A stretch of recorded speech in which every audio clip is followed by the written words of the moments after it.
Hello, good morning. This is Kaz, and you're joining us again today for another edition of Celebrity Stopover, where we give you a real time update on your favorite celebrities because they are with us today and they just happen to be stopping over. Today, we are joined not by one, but two rising stars in the business. Now, our first guest is someone who has no problem making other people smile and laugh, as he seems to have been doing that since college. Now, starting up as a stand up comedian during school and exploring different jobs while incorporating his sense of whimsy into his work seems to have worked in his favor so far. As he started out as a host at a home TV shopping channel, and this led him to an insurance company that got him for a commercial, and soon a workshop with Ricky Lee, which landed him a role in the movie Elise, with our second guest, along with Mr. Enchong D. Now we come to our second guest, who is the daughter, and she comes from a family of actors. As you can say that her acting is in their blood because her father is Ramon Christopher Gutierrez and her mom is Locla Leon. Now, her paternal grandparents are Felipe Morales and Eddie Gutierrez. She started with Party Pilipinas back in 2010 with GMA. I believe now she is with ABS-CBN. And with a distinguished lineage like that and a solid network behind her, we know that we will be seeing more of her work in the years to come. And we're glad to have them both for today for Celebrity Stopover. Welcome to the show, Mr. Victor Anastacio and Ms. Janine Gutierrez. Yay! Yay! Hey guys. Good morning, Hi guys. guys. Morning. Is this your first time here on Mello? Yes, for me, Ah, ikaw okay. din. I think my second or third time, but parang years ago pa. Many years ago. Parang reset, back to Yeah. zero. Huh? Yeah, Everything yeah, seems yeah. to reset these days and back to zero. Sabi nila, if it's your first time to do anything, kailangan meron ko ng welcome dance or welcome rap. Paano yan? Oh my gosh, are you sure? Oh, second time ko na. biglang binunot yung exemption card. Exempted ako. Hindi po ko sasagot ng tanong kasi absent po ako sa nakaraang session. But kidding aside, it is a pleasure to have you both here. I was wondering if you guys were not acting at the moment, or if this was not your career of choice that you currently have and enjoying. Anong profession kaya you think you would be great in and would be currently enjoy doing? I studied foreign service no college, so I really wanted to be an ambassador or a diplomat or Oh, something like that. okay. Uy, I knew Janine would answer that. Galing, ha? It's the Magandang sagot. So kailangan ba may title na Ambassadress Janine Gutierrez sa iyong pangalan? Amba. Next time around, di ba? Amba. Ano ang amba niyo po, Amba? In my case, hindi ko alam. Siguro still like moving from job to job, corporate job to corporate job. Okay. Just be known as the funny whatever. O yun, yung funny banker or funny sales guy. I really don't know. So Yung ating masiyahing sales rep na laging limpak-limpak ang benta every month. At lumalampas sa quota. Yan ang tamang title. yeah. Well, there is a saying in that history will repeat itself. I also believe that you cannot escape history, as it is that it made you who you are today. Sa tingin niyo ba yung past experience mo, like for you, Victor, like in comedy, and Janine, like your past variety show gigs in the series that you were involved in, like Cantadia, Villa Quintana, and Daddy's Girl, just to name a few. Have these past experiences help you shape the person and the actor that you are today? Yeah, for sure. I think I personally didn't have any acting background like in school. I was super shy. So I learned on the job already. Okay. And yeah, lahat talaga ng pinagdaanan mo na show teaches you something, and they're all different, and everything is something that builds you and you take it with you for your next job. Okay. How about you, Yeah. Victor? In all the promos, Janine, dito lang yung may background music, no? Parang napapasayaw ako eh. Para may Pero, Actually, May ngayon konting- nga lang may background music. I really like it. di ba? Para tayo nasa club lang. So, I like what do you do? Galing, Ako, yeah. Yeah, in my case, every experience contributes to what I do now. Tapos at the time, it may not be apparent. Parang hindi mo alam what it's for or what it's doing for you. You just do your best, and then in the future, parang okay. Kaya pala, I went through that experience para to help me now in a way. So, in every experience, may natutunan, may napupulot naman ako, thankfully. Thankfully. True. That's nice to hear. From Ganun naman yun eh. One experience always bring you one lesson, and once you've learned that lesson, I guess it's time to move on. And if you continually not learn that lesson, then the universe will bring that experience back to you in some form or another para makuha mo. I've talked to some musicians who at one time parang nagkaroon sila ng sort of out-of-body experience when their work gets to be noticed or appreciated because the whole experience is surreal. Do you feel that when you see yourself on film or TV na, uy, di naman ako yan. It only looks like someone na kamukha ko, but I'm still me. I'm still the same regular guy. I'm still the same girl who loves ice cream, coffee, and hanging out with friends like everyone else. Do you get that surreal experience pag nakikita niyo sarili niyo on screen? Sometimes.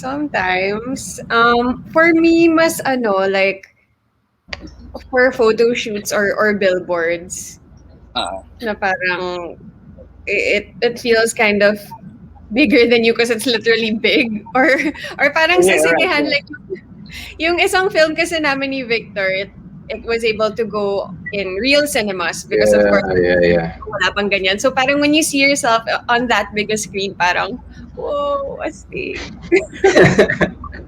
Yeah, same experience. Tapos parang nagre-react sila. Like, they react to you on screen, but then at the same time, kasi in my case, I'm a live stand-up comedian. So sanay ako na when people laugh, I make the effort to make them laugh live.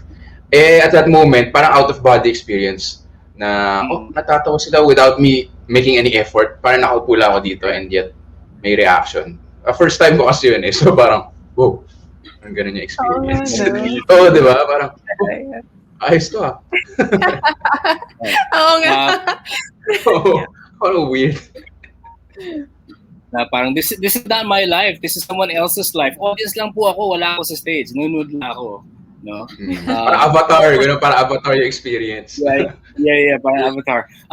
For some people naman, if they see themselves up there, they don't see the accomplishment na nagawa. What they see is, for that scene, dapat sana ginandahan ko yung delivery. Or that scene, siguro sana hininaan ko yung boses ko para mas tender yung delivery ng line. Yan naman yung kontra sa pagiging surreal. Nagiging critical ka. Do you also get that when you see yourself on screen? Yeah. Ako always. Talaga. Yeah. Ikaw, Victor. Tumutungo din si Victor. Meron din, pero oo, may ganun din talaga na parang, sayang, sana ginawa ko to or sinabi ko to. Pareho pa tayo na parang worst critic ka na sarili mo. Yeah. Gets. Yeah, and that's I should say one of the drawbacks in a way of, let's say, cinema as compared to something that's done live. Because if you do it live, for the next time or for the next batch of audiences, you can do it different, and then you present a new flavor of that scene sa kanila. Whereas pagka in cinema, yun na nga, forever yun na yung reaction mo. Hindi mo na pwedeng baguhin unless you translate the work to stage, and then doon ka mag-improvise. Yeah. Since I also mentioned about hanging around people, that's something that we don't really get to do more of these days for obvious and safety reasons. Nung nangyari yung lockdown last year, who did you guys hunker down with, and what got you through those days? Ako yung talaga, internet and group chat. Kasi I was living alone in my condo. At the start, I would go home to my family. Pero naisip ko parang risky because I would still work and go out. So I just stayed in my condo. So group chat talaga. And video calls with friends. It's what got me through the pandemic. Same. Mm-hmm. Talaga, no? Bakit walang nag-mention sa inyo ng pagkain? Junk food, ice cream. Syempre, given na yan. Given na yan. Given na yan. Kaya talaga ipasok yung pagkain sa usapan nila. We have some friends saying good morning to you. Juan Miguel Gamoche saying hello and good morning. Morning. Faye Estrellado says good morning. And hi to Janine and Victor. Keep safe and stay healthy. Guys. Keep safe. Errol says also, good day to you all. Pretty as ever si Janine. Yan. Thank Kagaya you. ng mom. Yan. Thank you. Sabi Good morning. yan. Thanks for joining us. Yan. And Angela Agnes Patak also says good morning. Hello, Victor. And Pretty Janine, good luck to your movie. Dito at doon. Uy, informed siya. She knows. Narahan mo ako, Angela. Hindi ko pa sinabi yung title ng movie. Yeah. But that's okay. So while this year is an extension obviously of last year where the pandemic is far from over, kailangan natin na magkaroon ng positive outlook. And laughter is one that will help. I'm sure si Victor master na niya yan. Lagi siya nagpapatakot ng tao. So sa kanya yung may babato ang unang tanong. So I was wondering, who or what makes you laugh? Oh, just random. I said thanks, Janine. Ako random people, mahilig ako sa mga funny videos sa internet din eh. Aha. Mga ganun lang. Mga just random stuff. Random stuff.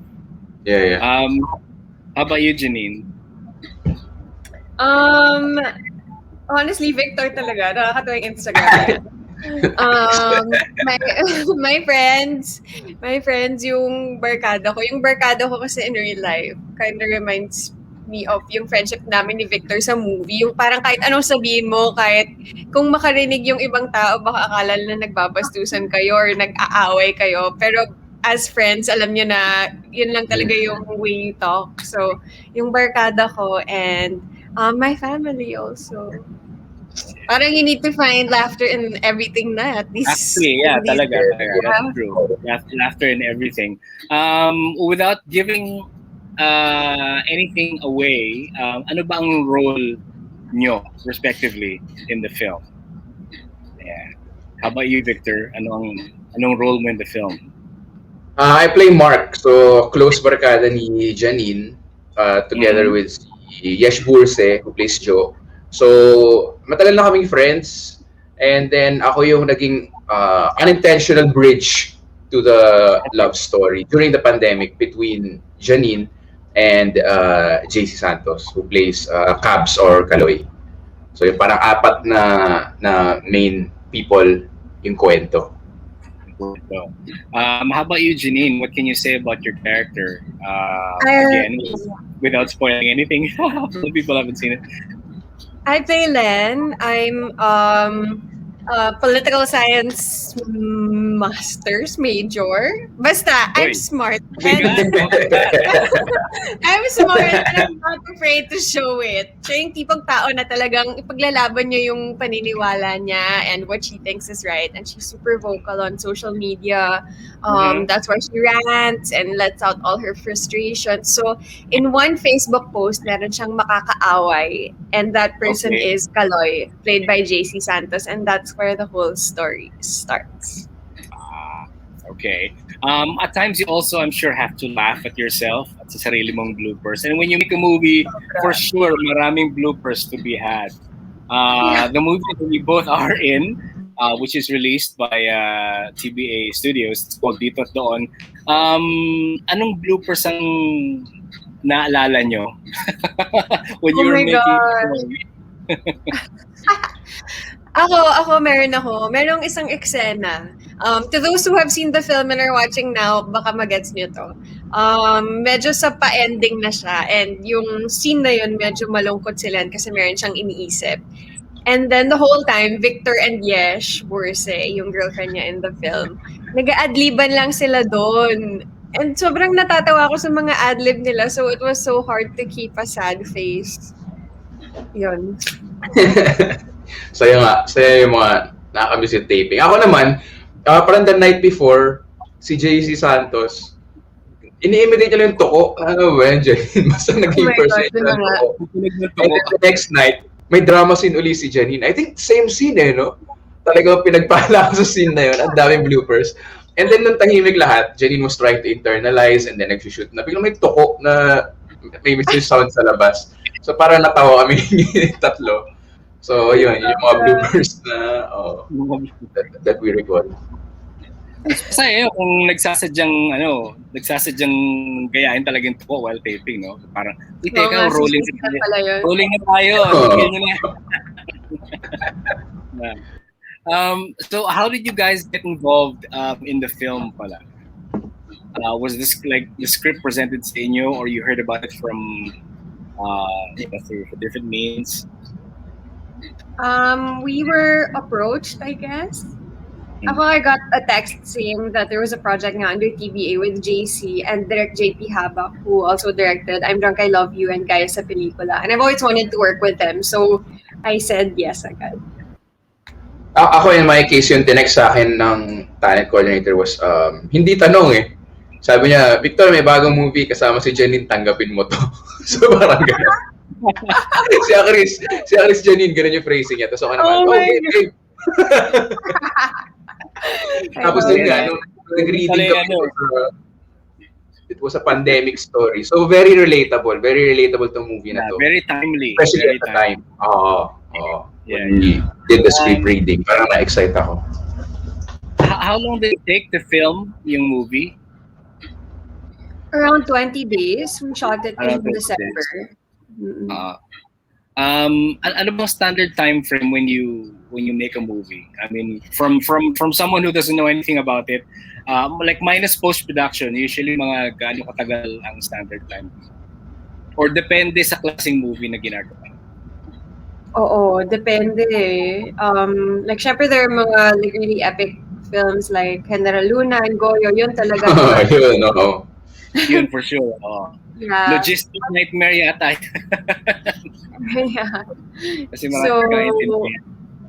for a smaller scale movie, you can actually finish one in like 12 shooting days, 15 shooting days, sometimes less kung indie or walang budget. Pag walang masyadong less characters in the film will obviously mean less things to worry about. Since also the way we consume content is so different now, like maybe 2 to 3 years ago, should this movie, let's say, get turned into a series or limited series, do you think we see that happen? Meron pa bang isusunod yung story ng mga characters in the film? Pwede. But I think parang pang pelikula siya eh. I'm not sure if it's a story that would work well as a series. Maybe a part 2 if ever. Yeah. Or maybe a part a limited series. Pwedeng maybe a wrap-up series na consisting of maybe 5 episodes, parang ganyan. Just to, kung sakaling may loose ends that need to be answered or new challenges for the new characters, for the characters to face. If let's say pag babalik ta rin yung load of characters to choose, apart from the character that you now play, sino pa kaya pwede yung i-play sa movie? Ako yung girlfriend ko, si Jo. Para masaya rin yung role niya kasi siya yung she's the dominant person in the relationship. So lagi niyang pinapagalitan yung boyfriend. So that would be an interesting role to play too. So mahilig ka pala manita. At saka siya rin yung naninita kay Len sa movie. If you watch the movie, Jo is the sounding board. Tama yung term ko, Janine? Yes, sounding board of Len. Yeah. Diba? So yung mga decisions ni Len, Jo yung nagka-guide tsaka pinapagalitan si Janine. Maganda yung dynamic nila if you watch the movie. So interesting din yan as a role. Oo nga. Actually, yun din yung sasagot ko kasi parang masaya yung role niya eh. Or maybe she just did really well kaya nagmukhang masaya. Baka rin, no? Magaling naman talaga si Napapanood niya si Yesh doon. She's amazing. Oo. Super funny na role niya. since mostly puro tayo pero streaming tayo sa bahay or sa opisina, quiet. What was the latest movie or show that you watched that just blew you away na you would like to recommend to people out there? Of course, apart from your own movie, Dito At Doon. Okay. Okay. Sige, I'll go first. I've been watching Falcon and the Winter Soldier. So yun. Oh, So yun, sobrang saya nun, guys. Panoorin nyo if you're an Avengers fan or a Marvel fan. It's really cool. And then on Netflix naman, I watch Call My Agent. I super love it. I don't think a lot of people watch it, but it's a really good show. is it Korean? No, it's French. It's a French series about an agency. So they're all managers, agents, and then they guest real actors like sila Monica Bellucci. Oh. As in, yeah, super Nice, cool nice, siya. nice. And One makaka-relate. French series na nasa listahan ko I've yet to watch is Lupin. Lupin's really good. Yeah, so ang dami na listahan. Stupid. How about you, Victor? Anong ma-recommend mo? Pinanood ko yung Nobody. Sino Ay, yung masaya yun. Masaya Si yun. Better Call Saul. Si Better Call Yes, Saul. yes. So, action movie siya. Naastig kasi na siya, middle-aged. Para siyang John Wick. Pero lighter tone. Ang ganda ng tone niya medyo dark action comedy. So, yun yung medyo... Sorry, Janine. I've never heard of it. Hanapin ko. Send ko sa'yo yung trailer. Sobrang astig. Sige. So, Masaya siya. ayun. Although, Masaya. aminado ko when the movie first started, parang sabi ko, mahirap naman ng character na to. Parang wala siyang drive sa buhay. Wala siyang ambition sa buhay. Ganyan lang lagi yung routine niya. Nahuhuli pa sa mga routine na dapat yung ginagawa. So, but I guess, you learn as the movie progresses that there's a reason for that. Parang gano'n. So, yun lang sasabihin ko because no to spoilers. Yun. Something that is not going to be too much of a spoiler is obviously your film, which is called Dito At Doon. And it is brought to you by TBA Studios and WASD Films, directed by JP Habac. And it is also being shown now on 5 different platforms: KTX Cinema, KTX, Cinema76 at Home, Iwant TFC, Ticket to Me, and Upstream. But the main focus for this awareness building that we're doing today is because May 1, it will be shown in international audiences. Tama ba? Yes. Yan. We're super it's excited. It's high time na we have more local content to share with Filipinos abroad, no?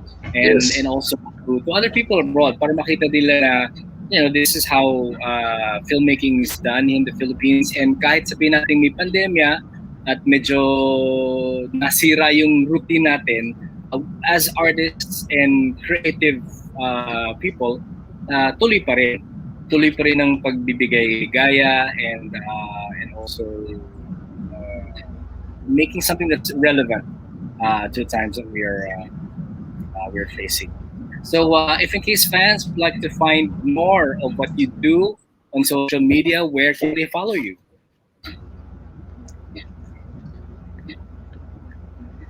Victor, sige, come on. Sige, kahiyaan. At Victor Anastacio on Instagram and TikTok and Laika. Okay. And of course, yung movie is available on tba.ph/dito-at-doon and internationally tba.ph/global. Very short URL, but then all the information is there, and then yung gallery and everything. So please do go to that link and enjoy the movie. Yeah. Right. Yeah, How about you, Janine? You can find me on Instagram and Twitter at Janine Gutierrez and on YouTube. Janine Gutierrez. Kung ano na lang dun yung may check. But yeah, thank you so much to everyone who's been so supportive of Dito at Doon na umabot kami ng 4 weeks. It's our Yeah. last few days showing in the Philippines. So sana kung matagal nyo nang iniisip na gusto kong panoorin yan, really now is the time to watch it because it's our last few days in the Philippines and we would really love for you to see it.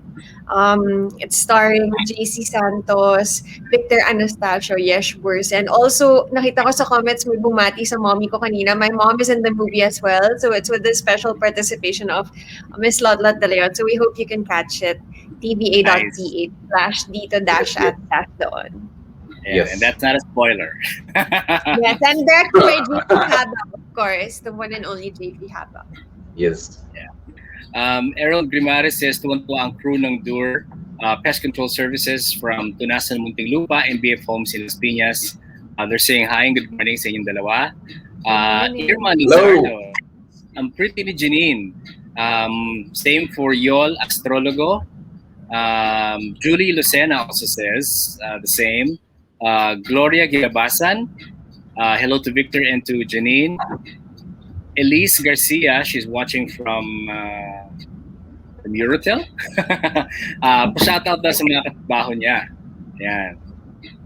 Si Elise. Hi, Papi. Who my favorite. And Chrislen Villarosa. Yeah. So these are some of our friends keeping us company today. Just before we wrap up, we'll actually be randomly choosing 3 winners for an online pass that they can watch the film anytime upon selection hanggang Friday. So they can watch it one time, of course, but make sure na once you do get that online pass, make sure that you watch it by Friday, April 30. Right? Thank you so much, Victor. Thank you so much, Janine. I wish you all the best with the film and in the future works that you would have down the line, also with TBA Studios. More power sa inyo lahat.